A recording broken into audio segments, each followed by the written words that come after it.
ETV అభిరుచి ప్రేక్షక మహాశయులందరికీ మన సూపర్ షెఫ్ వంటకి స్వాగతం సుస్వాగతం. మరి ఈరోజు మనం చక్కగా రకరకాల పప్పులు వేసి మనం స్టీమ్ చేసుకొని దాన్ని తాలింపు వేసుకొని తిందాం. అయితే దీన్ని మనం వడకరి రూపంలో మనం ఒక చక్కటి ఇడ్లీలతో పాటు వడకరి ఇలాంటివి వడ్డించుకుంటారు, అది కూడా చేసుకున్నాం. దీన్ని తాలింపు వేసి కొబ్బరి పాలతో రైతాలాగా చేసి కూడా చక్కగా తినొచ్చు. ఇది చేసుకోవడానికి ముందుగా శనగపప్పు, అలాగే కందిపప్పు, మరి పెసరపప్పు, ఈ 3 రకాల పప్పుల్ని మనం నానబెట్టేసుకున్నాం. నానబెట్టుకునేటప్పుడు పెసరపప్పు అయితే మనం గంట నానబెట్టినా సరిపోతుంది. శనగపప్పు అయితే మనం ఒక 6 గంటలు నానితే బాగుంటుంది. నీళ్లు పీల్చుకునే గుణాన్ని బట్టి మనం చేసుకోవాలి. శనగపప్పు చూడగానే మనందరికీ మసాలా వడ గుర్తుకొస్తుంది. మసాలా వడ చక్కగా కొంచెం సోఫు, దాల్చిన చెక్క వేసేసుకుంటే చక్కగా కరకరలాడుతూ మసాలా వడ చేయడంలో కూడా ఒక మీట్ మిక్సర్ ఉండేది. దాంట్లో కనుక ఈ శనగపప్పు వేస్తే చక్కగా నైఫ్ తోటి చిన్న చిన్నగా చాప్ చేసినట్టు వచ్చేది. దాంతో వడలు వేసుకునేవాడిని, అందరూ తెగ మెచ్చుకునేవారు నా రెస్టారెంట్లో వడలు.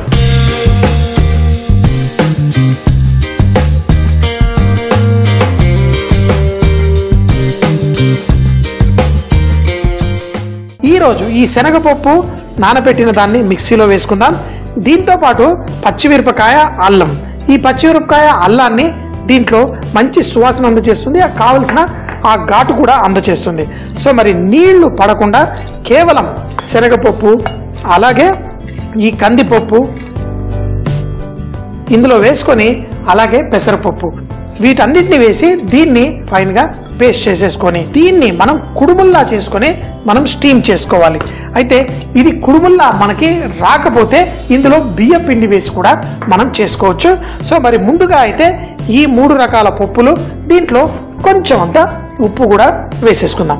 వేసి దీన్ని బరకగా గ్రైండ్ చేసుకొని దీన్ని ఎలా ఈ కుడుములు తయారు చేయాలో చూడండి. ఈ 3 పప్పులని మనం ఇలా చేసుకున్నాం. అయితే ఇందులో ఉన్న ఈ తేమ ఏదైతే ఉందో దీన్ని మనం స్టీమ్ చేసుకోవడానికి కొంచెం కష్టంగా ఉంటుంది, షేప్ రావడానికి ముఖ్యంగా. అందుకని చెప్పేసి దీంట్లో మనం బియ్యం పిండి వేసేసుకుందాం.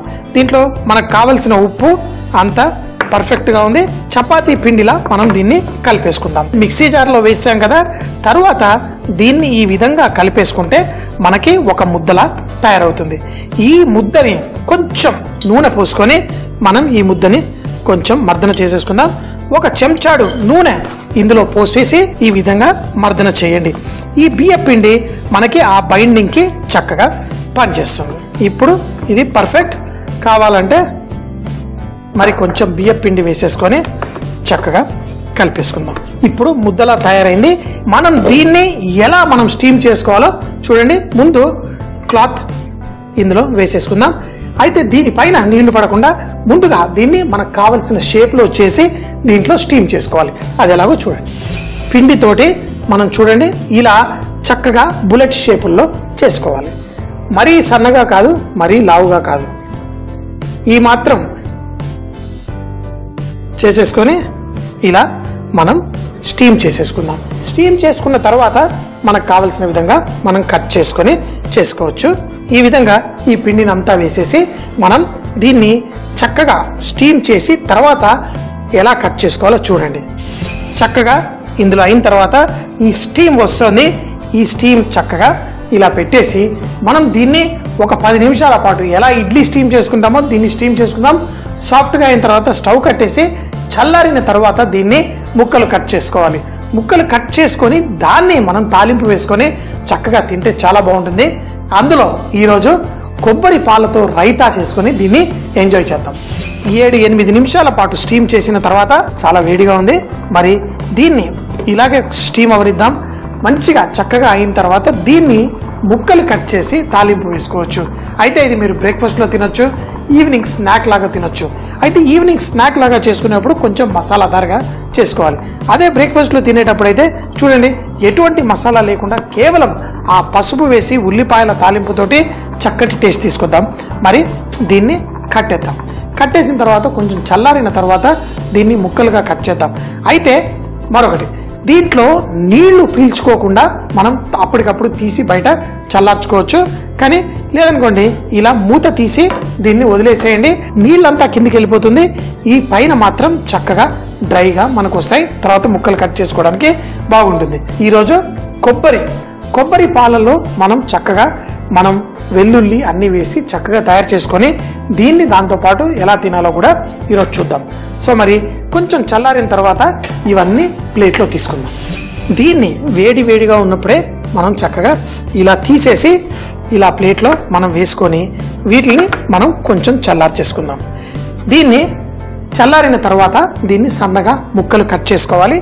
వేడిగా ఉన్నప్పుడు కూడా కట్ చేయగలిగితే నష్టం ఏం లేదు. అయితే వీటిని చక్కగా సాఫ్ట్గా తయారయ్యాయి. ఏ సైజులో కావాలో చామగడ్డ కట్ చేసుకున్నట్టు దీన్ని ఇలా పీసెస్ చక్కగా రౌండ్ కట్ చేసుకొని తర్వాత దీనికి తాలింపు ఎలా వేయాలో చూద్దాం. ఇందులో చక్కగా పప్పు దినుసులు శనగపప్పు, అలాగే మనం కందిపప్పు, పెసరపప్పు కూడా ఇందులో వేసేసుకున్నాం. ఇది కట్ చేసేటప్పుడు కొంచెం సాఫ్ట్గా లైట్గా కట్ చేసుకోండి. కొబ్బరి పాలతో రైతా అంటే చక్కగా మనం కొంచెం అంత కొబ్బరి నూనె వేసుకొని దీనికి లైట్గా తాలింపు వేసి ఈ రైతా తయారు చేసుకుందాం. ఏం లేదండి, కొంచెం ఎండుమిరపకాయలు వేసుకొని తరువాత కొంచెం జీలకర్ర వేసి ఇది లైట్గా వేగనిద్దాం. వేగిన తరువాత దీంట్లో మన రైతా తయారు చేసేసుకుందాం. ఈ తాలింపుకి కొంచెం అంత పసుపు కూడా దీంట్లో వేసేసుకుందాం. అంటే కలర్ లైట్గా ఎల్లో కలర్ రావాలి. సో ఈ విధంగా పసుపు వేసి దంచిన వెల్లుల్లి దీంట్లో వేసుకుందాం. వేసి కొబ్బరి పాలు తీయగా ఉంటాయి కానీ కొంచెం తక్కువ తీపి ఉన్నాయి ఈ పాలు, అందుకని దీంట్లో కొంచెం అంత పంచదార కూడా వేసేసాను. అలాగే దీంట్లో కొంచెం కొత్తిమీర వేసేసి మనం స్టవ్ కట్టేద్దాం. స్టవ్ కట్టేసి ఇప్పుడు ఈ కొబ్బరి పాలు ఏవైతే ఉన్నాయో ఇందులో వేసేసుకుందాం. చూడండి,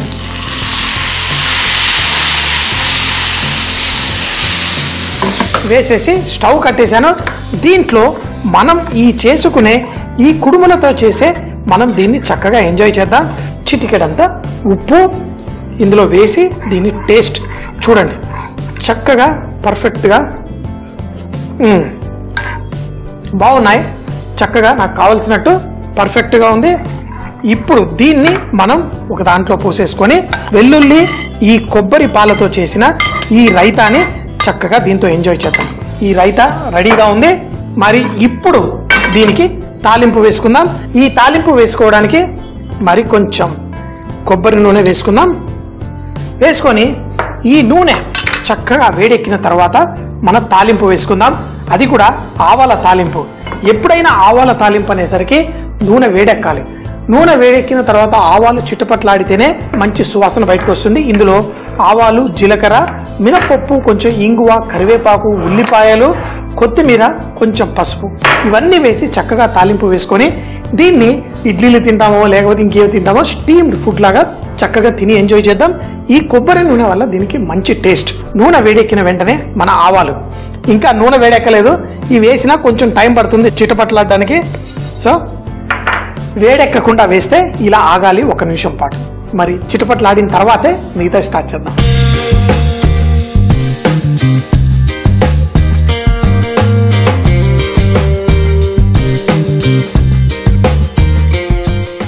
ఆవాలు ఇప్పుడు చిటపట్లాడుతున్నాయి.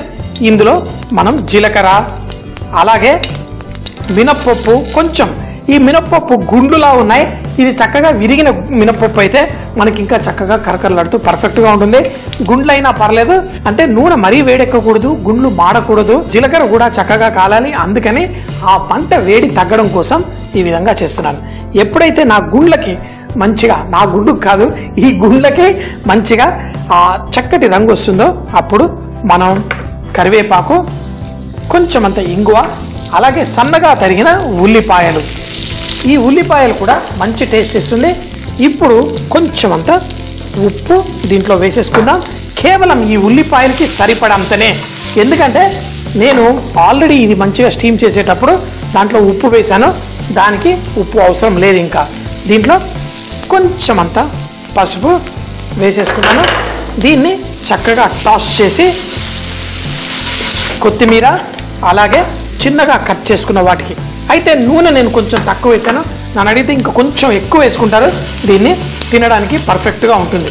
ఇప్పుడు ఈ ఉల్లిపాయలు ఇవన్నిటికీ చక్కగా మనం టాస్ చేసేసుకోండి. దీన్ని మన ఈ కొబ్బరి పాల రైతాతోటి చక్కగా ఎంజాయ్ చేద్దాం. కావాలంటే దీనిపైన మూత పెట్టి లైట్గా, మనకి ఆల్రెడీ స్టీమ్ చేసి వేడిగా ఉంది, ఇంకా వేడిగా కావాలంటే దీన్ని లైట్గా ఇలా పెట్టి 1 నిమిషం ఆగి దీన్ని వేడిగా వడ్డించేసుకుందాం. పర్ఫెక్ట్గా అయిపోయింది. ఒకవేళ ఇది కొంచెం డ్రైగా అనిపిస్తే లైట్గా నీళ్లు దీనిపైన టాస్ చేసుకోండి. ఇప్పుడు మన ఈ ఉల్లిపాయలతోటి ఇవి ఎంతో సాఫ్ట్గా డెలికేట్గా చక్కగా రెడీ అయిపోయాయి. మరి మనం కలుపుకునేటప్పుడు బియ్యం పిండి కూడా చూసి కలుపుకోండి, మరీ ఎక్కువ కాకుండా. ఇప్పుడు మనం దీన్ని బ్రేక్ఫాస్ట్లా ఎంజాయ్ చేయొచ్చు, ఈవినింగ్ స్నాక్లా కూడా ఎంజాయ్ చేయొచ్చు. ఇలా కొబ్బరి పాలల్లో ముంచుకొని తింటే చాలా రుచిగా ఉంటుంది. సాయంత్రం పూట పిల్లలు వచ్చినప్పుడు వాళ్ళ కోసం దీన్ని తయారు చేసుకోవచ్చు. ఈ పిండి తాలింపు వేసేటప్పుడు ఇందులో కూడా కొంచెం పంచదార వేస్తే మంచి టేస్ట్ వస్తుంది దీనికి. ఈ విధంగా చేసుకుని అయితే మరోటి, దీన్ని దేవతకు ప్రసాదంలా పెడతారు.